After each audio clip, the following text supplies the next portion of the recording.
There's an ongoing debate about whether PowerPoint is a useful communication aid or a complete distraction, and I'm never quite sure which side I fall on, but well done to Janice and Breda for managing the technology there.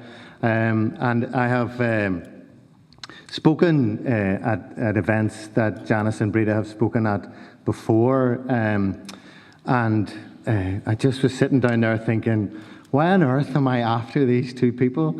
Because they spoke really well and did a really good job. And I think that it's really important that you, as a profession, consider the important role of the RCN and RCM in your profession and the role that they play.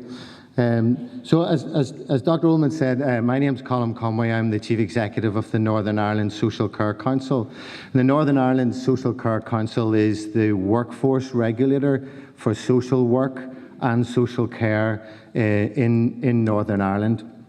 And we're kind of, I suppose, have a similar sort of role to the NMC.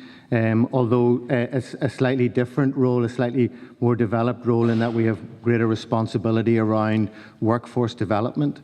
And part of the reason for that is because the social work profession and the social care workforce do not have organisations as developed as the RCN and RCM to support professional development. So we have a slightly broader role in that context. And we have a role that's slightly unique as well, because the regulation of social work and social care is not UK-wide.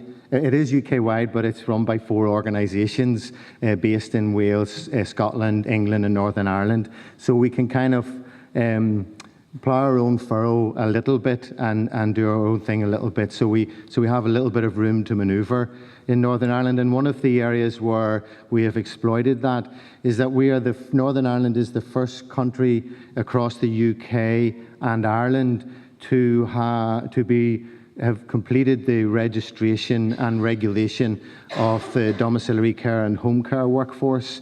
So we completed that in March this year, and are now working with that workforce.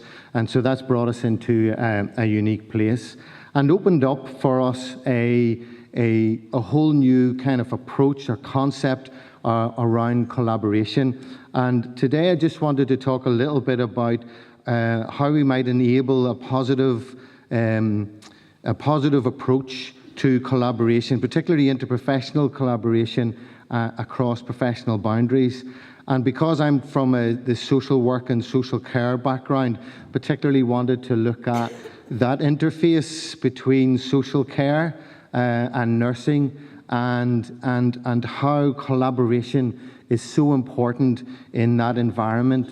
And that collaboration between social work and social care and nursing, of course, happens in a hospital setting, but it happens to a greater extent within a community setting, but also that those community settings present us particular and specific challenges. And so we need to look at how we might overcome them, or how we address them. And the reason why we need to consider how we overcome them and how we address them is because collaboration and working together is fundamental to the transformation and change process that we are now part of within health and social care in Northern Ireland. And with trepidation, I will attempt to move to the next slide. It works. Don't worry about that slide. We have a new communications team, and they went, put that slide in. I went, don't be ridiculous, that's a shocking slide. But they put it in anyway. So in preparation for today, I thought about this change and transformation process and wondered, well, what are the drivers for change? So I did just a little brief word cloud of my own about what are these key drivers that are forcing this change that needs to be underpinned by collaboration among professions. And you could probably ignore the rest of this talk now and sit there and come up with a whole load of other words that you're aware of that aren't on that slide, because there are a lot of things that are driving change. And we are working towards change and transformation, and there is transformational work going on in our department, and through the Transformation Implementation Group and through Health and Wellbeing 2026 delivering together. So a few pieces of work are being progressed, and among the work streams in this area there is a focus on collective and collaborative work.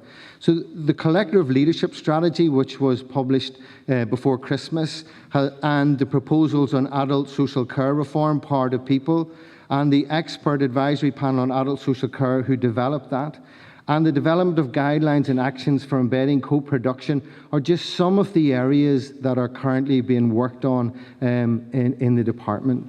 And the central theme of these is about the recognition of the need for greater collaboration within the system, but also an acknowledgement that there are a lot of challenges presented by this type of approach working across boundaries.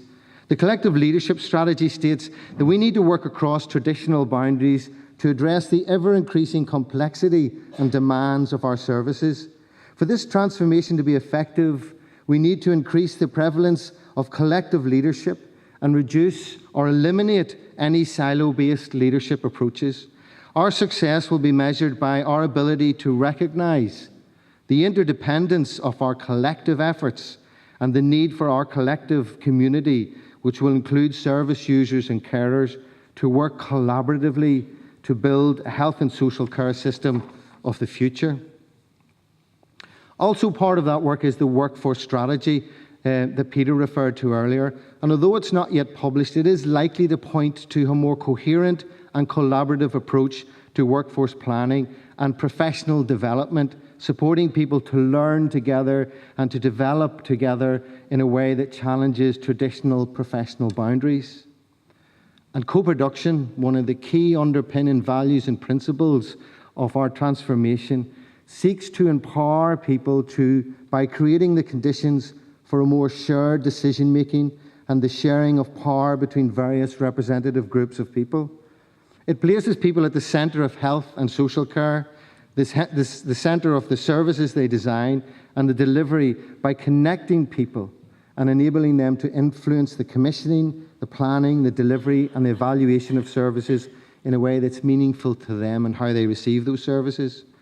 So in that context of co-production, it's hard for me to imagine how we can shape our health and social care system that embeds co-production and then continue to work in professional silos.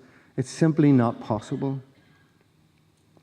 So as a regulator of social work and social care in Northern Ireland, I have to say I'm very pleased to see the central role played by the NMC in developing enabling professionalism in nursing and midwifery. It's great to see that even us regulators are getting in on the act and are beginning to understand that the role in supporting collaboration and work across traditional boundaries is central to what we do, and regulation has to help to enable that to happen.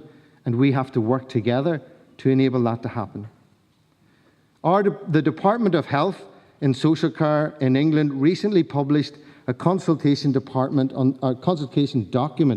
on the reform of regulation of health and social care called Promoting Professionalism, Reforming Regulation. And it states that as future work strategies will focus on the development of innovative health and care rules and ensuring that professionals have the flexibility to work across traditional boundaries, regulatory bodies like ourselves in the NMC, working with professional bodies and others, must focus more effort on supporting professionalism. So the opportunity for collaboration, as I've already said, between nursing, social work and social care is immense, more than any other part of our health and social care system in Northern Ireland. It's worth us noting that the major part of health and social care in Northern Ireland is delivered by nursing and midwifery, by social work and social care. There are 24,000 registered nurses in Northern Ireland and almost 40,000 registered with us as social work and social care workers. So the range of interface between nursing and social care is substantive, and it is particularly in community care, in early intervention and prevention, in health promotion and in mental health, in children and family work, and in work with older people. And while there are many, many outstanding examples, as Denise has given us already today, of collaborative working with great outcomes for individuals and families, somehow we still find it really difficult to pin down what are the key enablers that consistently lead to positive collaboration across our professions. So how can we take more opportunities and build on them? What are the enablers that will help us to maximise the potential presented as a collaborative approach to working across traditional boundaries? Well, in a way, Denise has already captured some of that in her presentation earlier. There are steps to it. We don't decide to collaborate one day and then make it happen the next day. We have to work towards it. And often we think we are collaborating when in fact we're not collaborating. We might be informing, we might be consulting, we might be involving, but we're not collaborating. But all of these are really good steps towards collaboration. So we need to think about how well are we informing one another, how much work do we do around consultation with one another, how are we involving each other in what we are doing and the work that we are doing to work towards collaboration and effective collaboration, ultimately to work towards empowering us and others to co-produce good outcomes. There are many enablers, and we could spend all day looking at this diagram and then picking off the blue circles to say how we would do those different areas. But I want to focus just on one, and it's on cultural congruity. And I want to look at it because it reflects something of my own experience of the last year, working with my colleagues in NIPEC and RQIA on a decision support framework for delegation in nursing and midwifery. So in case you're not aware, I have been co-chairing, along with Cathy Fody, the Director of Regulation and Nursing in RQIA, a task and finish group led by Angela Reid at NIPEC, and on behalf of Charlotte, to develop an approach to the delegation of nursing and midwifery practice. The focus of this framework is centred on the person being cared for and the need to reach agreement on a scheme of delegation that supports services to enable and promote health, independence and well-being. We have made great progress over the last year. However, as Denise showed in her slide, it was not a straight pathway, and there have been many key challenges, and some of those challenges still remain, particularly, as I've said, in the area of community-based services, that strong interface between social care, social work and nursing. In some of that area, and in particular in that area, we've been a bit more of a task group and a lot less of a finish group. We're still working on the finish bit. As someone from a social work background, working on this and working with you and a group of nurses, largely nurses across Northern Ireland, it has been a really great experience. And my reflection on this has been that we really do need to consider more fully cultural togetherness, what underpins our professions, and how we can bring what underpins our professions a little bit closer. To focus a little bit more on what we do, to focus a little bit more on how we do things and a little bit less on what we do. There's a film you may have come across, a 2003 film called Lost in Translation, starring Bill Murray and Scarlett Johansson. And over the course of the film, several things get lost in translation. In one memorable scene, the Japanese director of the whiskey commercial that Bill Murray's character Bob is starring in describes to him in Japanese what he wants him to do, and then that will be translated to him in English. So in Japanese, the director says to him, "Mr. Bob, you are sitting quietly in your study, and then there is a bottle of Suntory whiskey on top of the table. With wholehearted feeling, slowly look at the camera, tenderly And as if you are meeting old friends, say the words as if you were Bogey in Casablanca, saying, here's looking at you, kid, Suntory whiskey. And the interpreter says to Bill in English, he wants you to look at the camera and say Suntory whiskey. Is that okay? So the interpreter gets the what of it right, but gets the how all wrong. So I think when we consider working collaboratively together across traditional boundaries, we should spend a lot of time trying to translate. We should not spend a lot of time trying to translate the what we do for each other, and not enough time trying to work out the how.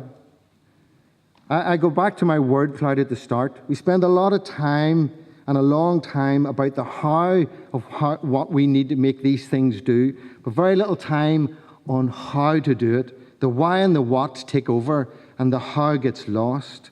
And in doing so, we lose traction around collaboration. To enable collaboration and agree to cultural continuity, we need not to stand firm within our own culture and put all our energy into translating it. Rather, we might be better to move to a place where culture can coexist and requires no translation. For nursing, for social work and social care, this place, I think, may well be found in the concept of professionalism. In enabling professionalism, there are a number of strong statements about professionalism that apply across all professions, I think. I think it's a really strong document about professionalism. The ultimate purpose of professionalism is to ensure the consistent provision of safe, effective, person-centered outcomes that support people and their families and carers to achieve an optimal state of health and well-being. That's a quote from Enabling Professionalism. And I think it's strong, could easily be applied to social work, to social care. Registered nurses and midwives are programmed with the behaviours, knowledge and skills required to provide safe, effective, person-centred care services. They are professionally socialised to practice in compassionate, interprofessional and collaborative manner. I think that's a really strong statement about the professionalism in nursing and midwifery that we also in social care could align ourselves to. And I particularly liked this statement that is right at the start.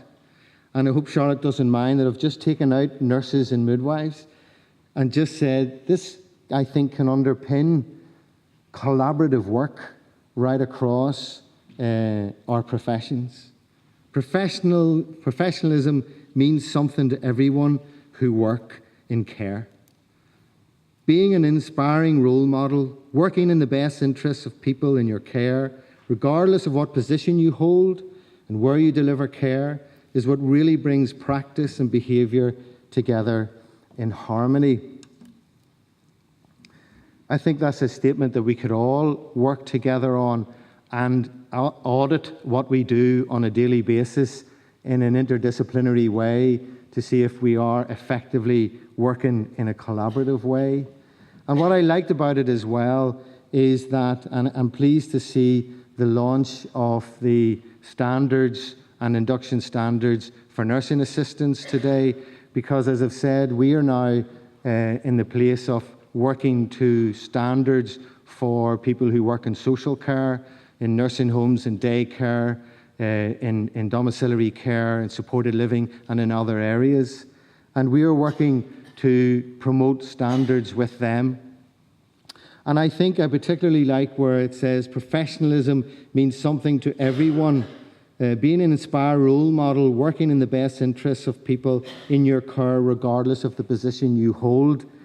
There's always a nervousness around talking about professionalism when we talk about social care. In social care, we're not trying to create another profession, and we do not want to create a profession around that sort of care. But there is no reason why it can't be underpinned by professionalism, the principles and values that are about good care and doing the right thing, and doing the right thing because it's the right thing to do, and to work to important standards. I think that's the challenge for us all in terms of using those principles to underpin collaborative work, and that way I think we can take collaborative work much further. I think this is a key enabler. The more we consider how these principles are shared across professional boundaries, the more we will be enabled to understand each other, to work collaboratively in the best interests of our patients, clients, service users, their families and their carers. Thank you.